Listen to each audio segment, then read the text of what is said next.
Welcome back. In our last video, we considered that long-term thriving, not just short-term resettlement, should be our goal for the immigrants that we know. We talked about building a house of thriving with the foundation of relationships with 4 walls: emotional support, English language, employment, and empowerment of youth, and with a roof of thriving. Of course, as locals, we are not the primary people who are building these houses, right? Our refugee and immigrant friends are the main builders. They are building a life for themselves, but we can come alongside them and share the load and help where we can. So we should consider our building practices. I have a few best practices for building well that I'd like to share with you today. Best building practice number 1 is consult community leaders. When trying to figure out how to address the challenges that refugees and immigrants face, ask them and listen to their ideas. Now, this step sounds too simple to even mention, but it's often neglected. Elizabeth Wilson, who works with immigrants in Portland, Maine, says, "We sit around in boardrooms deciding what people need, but it's so important to include the newcomer in the conversation." Identifying community leaders is essential, she says, because you can't skip this step. Community leaders are the way that people in other parts of the world find people, help, and resolve conflict. If you want to reach the community, show respect to and ask for the guidance of the leaders in that community. This is the number one mistake that I see well-meaning Americans make when they're engaging in ministry among immigrants. If your ministry efforts don't seem to be quite hitting the mark, the first question I would have is where you're getting your information from. Is it from other people who are like you, or is it from immigrants themselves? And also, are immigrant community leaders involved in every level of the decision-making process of the ministry initiative? If not, a key element of sustainable, effective ministry efforts is being left on the table. So as you design your strategic ministry initiative, I don't know exactly what your circumstances are, but I would advise you to, as much as possible, team up with immigrant community leaders so that your initiative actually hits the mark, actually is addressing a felt need, actually is relevant for the community, and is helping them toward the goals that they have for their own community. This will make your ministry effort much more successful than if it's designed by outsiders. Best building practice number 2 is prioritize people over projects, and don't treat people as projects. Westerners tend to be a bit more task and time oriented, whereas non-Westerners tend to be a bit more relationally or people focused. And both have their pros and cons, but we would be wise to consider coming to a middle ground when we are interacting with immigrants who come from non-Western backgrounds. We can tend to get into a project mentality when doing ministry because of our task orientation. And there might be a few reasons for this. Projects or programs are good for optics. They provide a feeling of accomplishment for leaders, and they're vastly easier than relationship facilitation. Programs and projects can be planned, but relationships can't be. And projects are pretty straightforward, but relationships are messy. But the fundamental truth remains that people are eternal, whereas projects are not. And also, I would say that it's very important to protect your volunteers and yourself against burnout when you are involved in cross-cultural ministry among immigrants. And I say this because oftentimes large amounts of resources and energy are poured into big projects and big events, but the opportunity cost is real.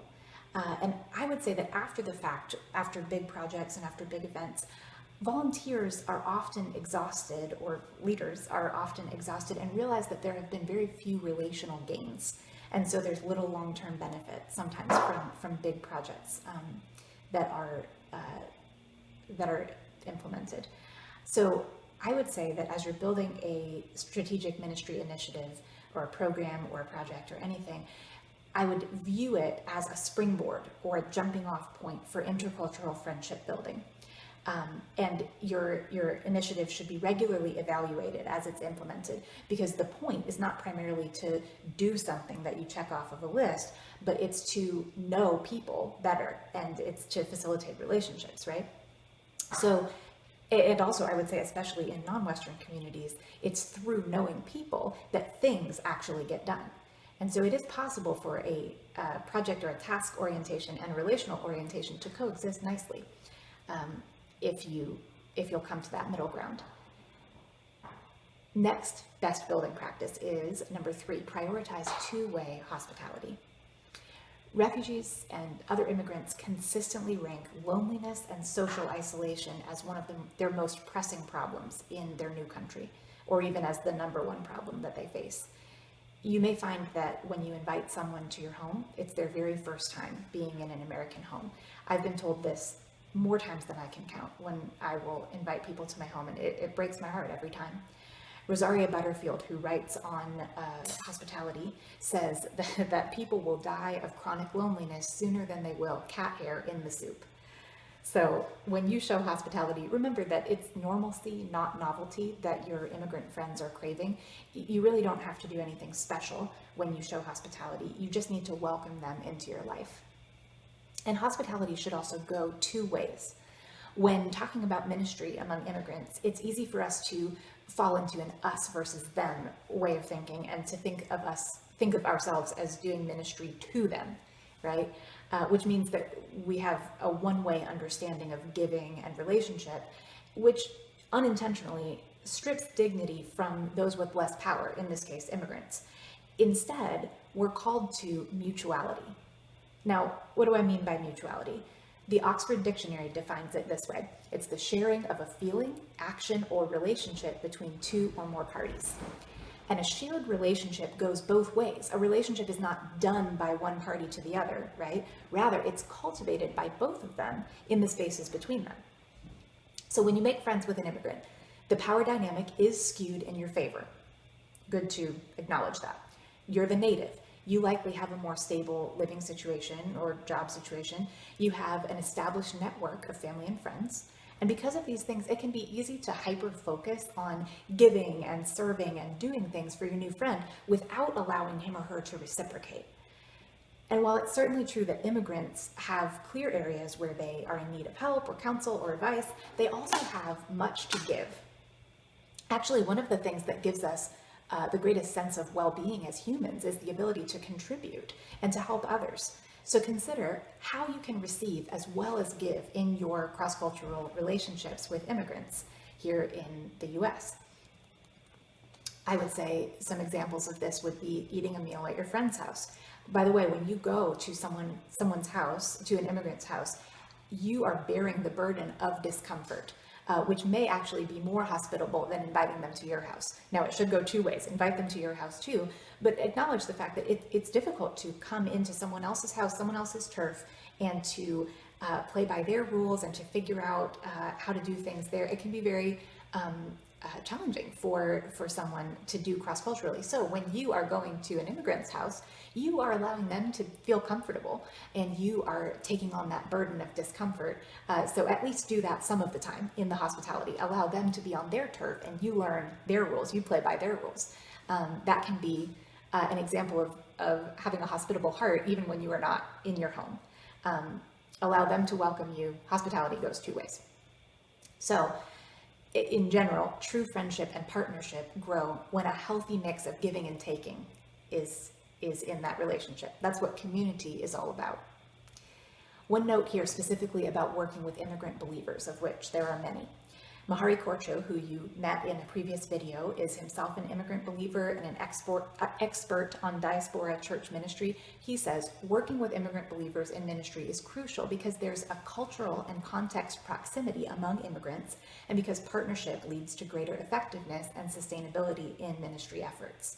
So wherever possible, immigrant believers should be given input, responsibility, and leadership proactively, both for their own benefit, so that they can be a contributing member of the group, as well as for the benefit of the American church, as well as diaspora churches, immigrant churches within the U.S. So if at all possible, as you are planning and as you are implementing your strategic initiative, involve immigrant believers. Give them leadership wherever possible. This will go a long way to making your strategic ministry initiative truly strategic. So for true mutuality and as a result, two-way hospitality to happen, there needs to be respect. And now you may say, of course I respect immigrants, I respect everybody. But according to many immigrants I've spoken to privately about their experiences in the States, it seems common for Americans to unintentionally communicate disrespect in subtle but noticeable ways through attitudes that are patronizing or paternalistic or that communicate a feeling of superiority. So when we look at someone who we know who's an immigrant, what do we see? Maybe someone who struggles more than locals do with daily life tasks in a foreign place. Maybe someone who struggles with English language or with regional accents or colloquialisms from our area. Maybe someone who struggles to feel at home. Probably all of these things. But in order to cultivate deep respect for immigrants that we meet, it can be helpful to remember a few more things. Remember that she's not foreign everywhere. There's a culture that she can navigate with her eyes closed, with a language that she can speak without even thinking about it. There is, or there was, a table where she's at ease, where loved ones can tell stories of when she was a toddler or in middle school, a table where she can tell jokes and people will laugh and won't even need them to be explained. And there is, or there was, a place where things made sense and where she didn't have to ask nearly so many questions, and where she could guide you in the same way that you're guiding her through your culture now. No matter how happy she is living in this country, there are moments of grief that come for the loss of a feeling of competence, the loss of ease, and just the sadness of having to think about every single thing all the time. Remember that she's lost her motherland, and she's navigating that day by day. So one way to powerfully communicate respect is to give away power whenever possible, whether that's in the planning of an event, like we've talked about before, the solving of a problem, or the starting of an initiative to make the community a better place. When you're working on any kind of project in a multicultural environment, strive as much as possible to be the cultural consultant rather than the spearhead of the project. And this goes for your strategic initiatives as well. Try to be the source of information rather than the point person. This will enable your immigrant friends who may hesitate to lead if they're not encouraged to, since they're in another culture, to use their gifts and talents to shine. And this respect and mutuality, it's going to prevent burnout for you and other local volunteers. And instead, it's going to cultivate true friendship and partnership that are in it for the long haul.